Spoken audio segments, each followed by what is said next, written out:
Okay, so we are going to start off with our butter and our sugar.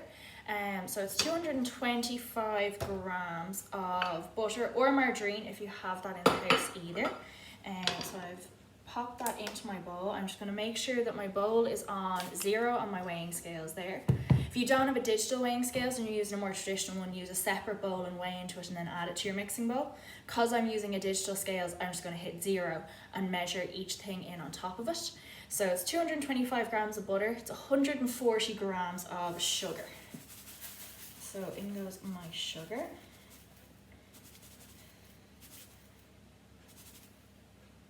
You just need to add it nice and slowly when you're weighing it straight in on the top because it's harder to take it out. And I'm going to use a wooden spoon just to beat the two of them together until they are completely mixed. So make sure you have your butter out of the fridge before you start. If not, margarine is easier to mix because it tends to be softer out of the fridge. And we are going to cream the two of them together until they are completely mixed. So you can see there, this is obviously not out of the fridge for long enough. It's going to take a little bit of extra beating. So just use the back of your wooden spoon just to break it all up. Okay, so I have been mixing this now for probably about 10 minutes. If you're using margarine, it'll come together a lot quicker than that, but because I'm using butter, it took a little bit of extra mixing. So you can see it's all come together now. I have no lumps of butter left, so the sugar's completely creamed through the butter. Okay, so make sure you get it to that consistency before you start adding anything extra. So the next thing we are going to add is an egg yolk. So I have my egg here. I'm just going to grab a cup. So I just want the egg yolk, so I'm going to very carefully crack my egg the whole way around so that I know it's going to come apart into 2 pieces. And then I am going to carefully open it up, trying to catch the yolk in 1/2 of the shell. So I'm letting all of the egg white drain into my cup, whoops, like so. And then I'm going to use the other half of the shell just to transfer my egg yolk over into the other shell. I'm just letting as much of the egg white drain off as I can. I'm just going to pop it over once more.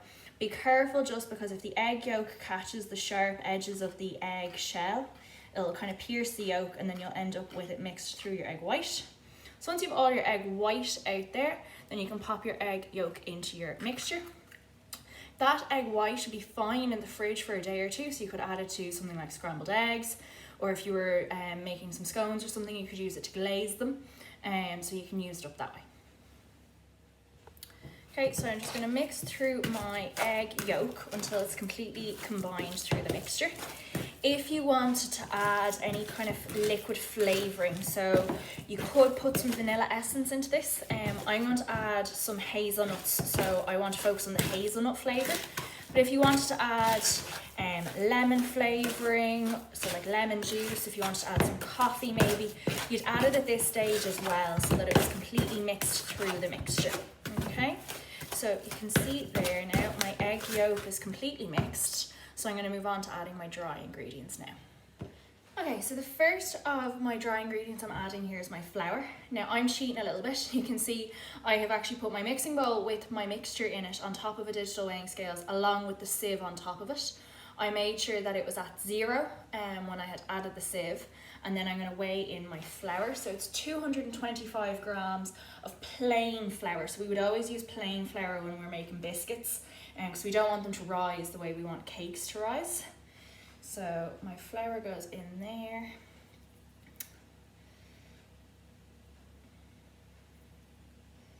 So 225 grams of flour there. I'm also going to add my cocoa powder at this stage to sieve it through. So I'm going to add about 55 grams of cocoa powder. So again, I've just put my weighing scales back to 0. There's not very much cocoa left in this now, so hopefully we've enough, not quite. It's alright. Trusty second one open here beside me. So it's about 55 grams of cocoa powder. And the reason I'm adding the cocoa powder in with the flour is to make sure, first of all, that all the lumps get sieved out of it, And also I find the mixture comes together much better if you mix the flour and the cocoa powder together in the sieve. So there is my 55 grams. You can of course use a spoon when you're doing that, you don't need to do it by hand. So I'm going to sieve the two of them through. Again, whenever we are sieving, we always sieve from a nice high height. And then if you need to use the back of a spoon at the end just to get the last few lumps through there, you can. So you can see there now the flour and the cocoa have almost mixed together. And then it's usually the cocoa has a few lumps in it at the end. So just use the back of the spoon to pop them through. Okay, so I'm just going to start mixing my flour through. Nice and gently at the start, just so it doesn't puff up in your face. One thing I will say about making cakes or cookies is once you add the flour, you want to kind of mix as gently as possible. So when you're beating your sugar into your butter, go hell for leather at that stage. You want it to really, that's kind of nice creamy texture. Once you start adding your flour, your eggs, things like that, ease up on the mixing a little bit, and you don't want to overbeat your mixture there. Okay, so I've again probably been mixing for about 5 to 10 minutes, and you can see it's come together into a really rich chocolatey cookie dough there, so it's looking great. If you want to do this with an electric mixer, you can of course, but I think sometimes there's something nice about making things by hand. So to this, because I'm going for kind of a hazelnut theme, I have some chopped hazelnuts here that I'm going to add, and I also have a few chocolate chips, and so I had a bar of chocolate in the fridge there that I've chopped up, and I'm going to mix that through it now. Okay, so you can add chocolate chips, you could add any kind of nuts that you like, whatever flavours you want. So that's the nice thing about this, you can kind of play around with a little bit. So I'm going to just mix them through, and then I'm going to start to shape my cookies. Okay, so I'm ready to shape my biscuits here now. So I'm going to use just a spoon, just take a spoonful of cookie dough. And that's just to kind of make sure that all of our cookies are about the same size, just gives a size kind of guide. I'm using my hands just to roll the mixture between them, just to get a kind of a ball shape. And then I'm actually going to use the wooden spoon that I have to kind of put a hole in the middle of them to hold the fillings we're going to put on them. So I'm going to flatten it down a little bit, and then I'm just going to put my wooden spoon in the middle there, so I have a little hole.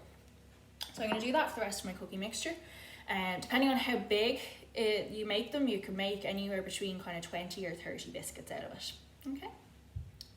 Okay, so I have finished shaping all of my cookies there, so you can see I've actually gotten 2 trays worth of, so about 24 biscuits, and I've put a little dimple into each of them.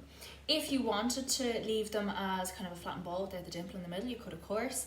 If you wanted to roll it out and use cookie cutters to shape it, you could do that either. So I'm going to pop these into the oven at 190 degrees Celsius now for about kind of 12 to 15 minutes until they're baked. Okay, so I've just taken my first tray out of the oven. I'm going to actually put 1 or 2 of the decorations that I have here on them and pop them back in the oven for just a minute, and then I'll do the rest of the decorating afterwards. They've cooled. So I have a few marshmallows here, so I'm going to pop a few marshmallows into few of them, and I'm going to pop them back in the oven just to let them melt into the center. If you don't like marshmallows, you can do something different, so there's a few marshmallows on them anyway. I also have a little bit of chocolate spread here, so I'm going to pop that onto some of them as well. So I have 2 spoons, and I'm just going to put a tiny little dollop of chocolate spread into the middle of the rest of them. And again, I'm going to pop that in the oven just to let it melt into the middle.